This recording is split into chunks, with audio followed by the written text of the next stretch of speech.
Go ahead. Okay, so Go ahead, introduce yourself. hi, my name is Dr. Sonya Williams. I'm a generalist. I'm an OBGYN. I practice in East Chicago, Indiana, about 30, 40 minutes outside of Chicago. Okay. Yeah. Cool. Go ahead. So, let's just dive right into what is postpartum depression.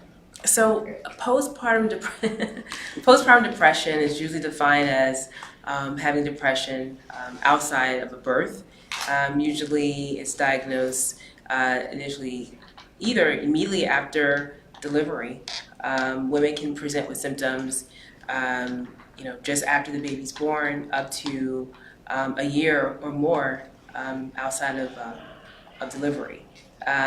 Most of the time when you are diagnosing postpartum depression, the patient comes back for the postpartum visit, which is usually established around 4 to 6 weeks. Now ACOG is even saying have them bring it back around 3 weeks.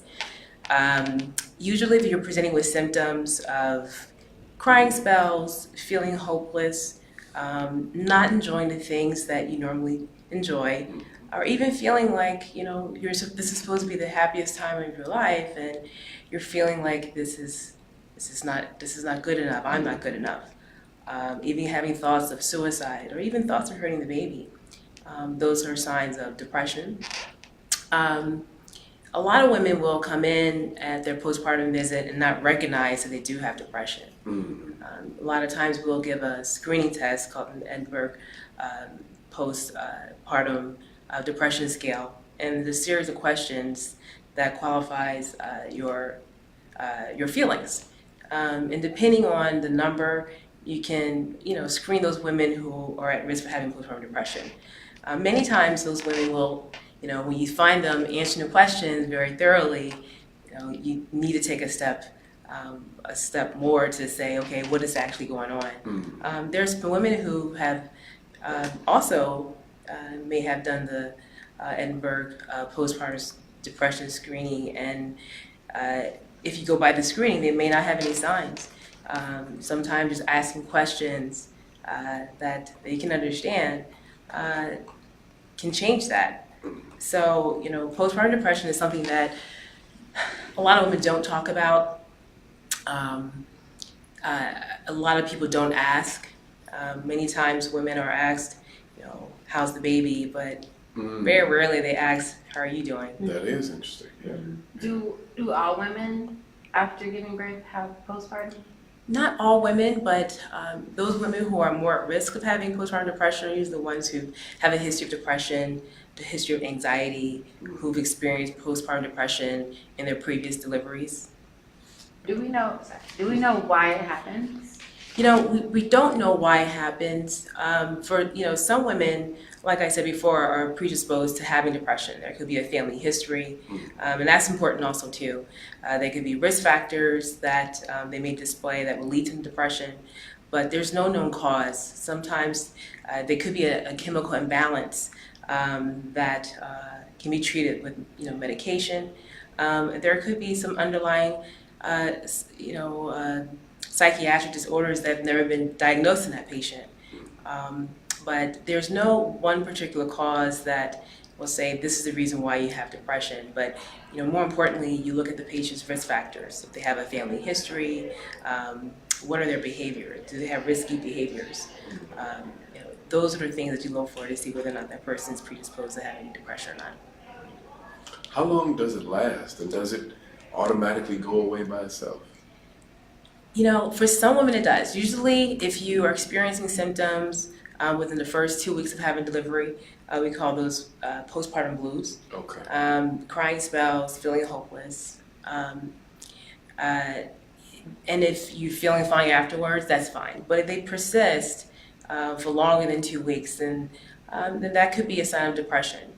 Most of the time, depression usually can last up to a year or 6 months at the very least. But for some women, it can even last longer than that. Okay. Speaking of just depression, it seems like there's more cases of it now, more people at least speaking about it. Right. So what are some, I guess, telltale signs of depression, just straight up depression, and not just having a bad day or in a bad mood? If you find yourself not enjoying the things that you normally enjoy, it's one.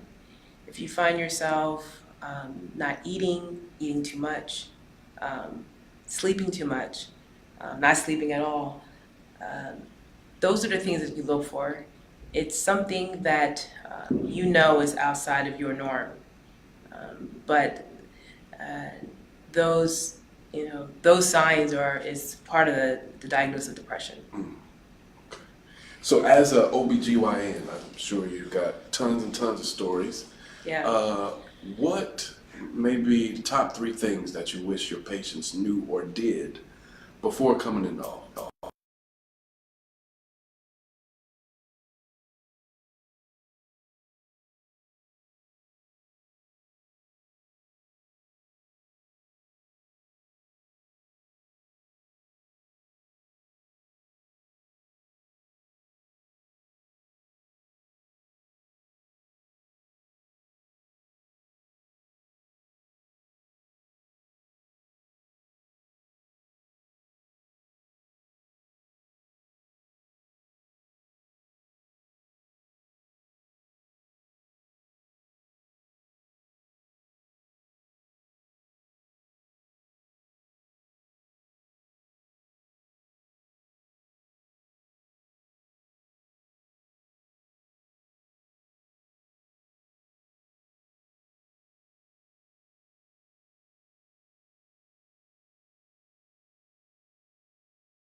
and does it just snap back just like your body too? Is there something that you need to do for your hair postpartum? That's an interesting question. I have not had too many women ask me about how their hair is affected in pregnancy. I would say your hair is made of keratin, which is made up of, and other parts of your body is made of the same thing. So, a healthy diet I think is essential to healthy hair growth, nails, skin, those things. Okay. So, what are you working on currently? Any sort of research or anything you're doing particularly? No, I work in a federally qualified health center. And for those who don't know, that's a place where it's a health center that mostly serves the underserved. Okay. It entails myself, an internist, a pediatrician, comprehensive care, dentist. So that takes up most of my time. So I'm not in an academic setting. Yeah. I'm more in a community setting. Yeah.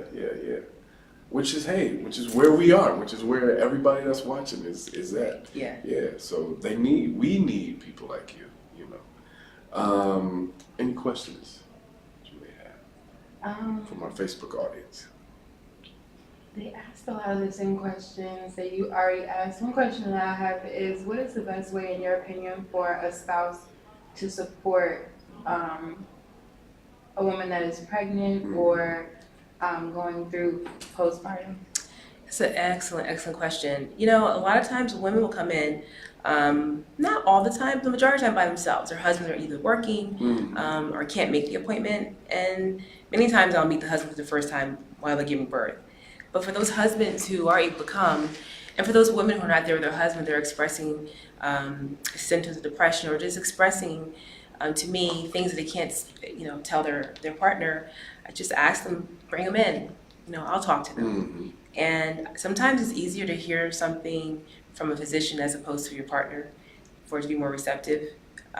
So if you can get them into the room, into the visits, I think it's advantageous for her and her partner as a couple. Let me talk to him and let me address something that you're having a hard time with. And I think that's been pretty effective. And sometimes I haven't had a husband who wasn't receptive to something that was bothering his partner because they're there because they care. But sometimes, it's hard for him to understand what it's like to be pregnant and what it's like to have all these changes in your body and that you have no control over. Yeah, because we don't know. Right. We're looking like, what is going on here? Right. What happened to my woman? Yeah, and I tell you, like a lot of the partners will have, they tell me a lot about their partner. So if it's about her diet, if it's about her mood, she may not express it to me, but he may express it, and so then that kind of opens up the door for a conversation. Okay, good. That's it. So, how can people find you online? Where can they find you? Oh, interesting. I guess you can Google me. Or you can go to HealthLink. I work in East Chicago, Indiana. Okay. HealthLink is the community health center that I work in. So just Google Sonya Williams, MD, in East Chicago. And that's where you'll find me. Okay. Final question. Why did you become a doctor? Was there something that happened, some event or anything? What made you become a doctor? You want to? This is We an want the interesting truth. story. We The want truth. Yeah. Well, I wanted to be a veterinarian. Okay. My degree's in animal science. And my last year of college, I did a rotation at Howard University, and I got to rotate with an OBGYN, and I think that's what did it. Your day changes so much. You can be in the office in the morning, you can be in the OR another day. You're her primary care doctor. So, just that kind of diversity. I decided to apply to medical school instead of vet school. Okay. And honestly, it's the best decision I've ever made. It can be very difficult, but I enjoy my patients and I can't imagine doing anything differently. Well, thank you for following your passion. Thank you. Yes. So, Dr. Sonya Williams. Yes. Right here with Black Doctor at NMA 2018. Thank you so much.